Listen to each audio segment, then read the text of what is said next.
Hi అండి. ఈరోజైతే నేను కాకరకాయ కాయలుగా అయితే చేస్తున్నాను. అది ఎలా చేశాను అనేది మీతో షేర్ చేస్తాను.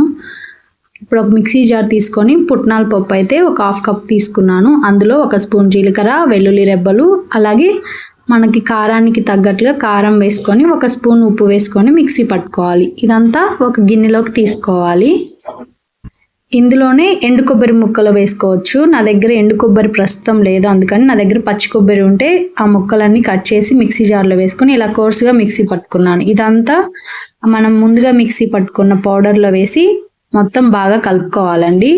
ఉప్పు కూడా చూసుకోవాలి రుచికి సరిపడా. ఇప్పుడు ఈ కాయలను అయితే మనం ఇలా ఘాట్లు పెట్టి లోపల ఇత్తనాలన్నీ తీసేసుకొని ఈ పౌడర్ని అయితే కాయల్లో స్టఫ్ చేసుకున్నాను. తర్వాత ఒక కడాయి పెట్టి ఈ కాయలన్నీ మీడియం ఫ్లేమ్లో పెట్టుకొని వేయించుకోవాలి.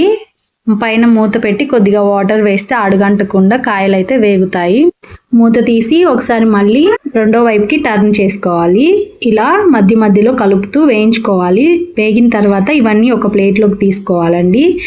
ఇప్పుడు అదే కడాయిలో కొద్దిగా ఆయిల్ వేసుకొని ఆయిల్ హీట్ అయ్యాక తాలింపు గింజలు, అలాగే కట్ చేసుకున్న ఉల్లిపాయ 2 ఉల్లిపాయలు వేసుకున్నాను. అలాగే కొద్దిగా కరివేపాకు, కొద్దిగా పసుపు వేసుకోవాలి. ఉప్పు కూడా మనం చూసుకొని సరిపోయే ఈ ఉల్లిపాయలకు తగ్గట్లు వేసుకోవాలి. ఇందులోనే మనం వేయించి పెట్టుకున్న కాకరకాయలు కూడా వేసి 1 నిమిషం మగ్గిన తర్వాత మన కారం కూడా వేసుకొని బాగా కలుపుకోవాలి. 1 నిమిషం మగ్గితే సరిపోతుంది. చాలా టేస్టీగా ఉంటుంది. తప్పకుండా మీరు ఒకసారి ట్రై చేయండి. ఈ వీడియో నచ్చితే లైక్ చేయండి, షేర్ చేయండి, సబ్స్క్రైబ్ చేయండి.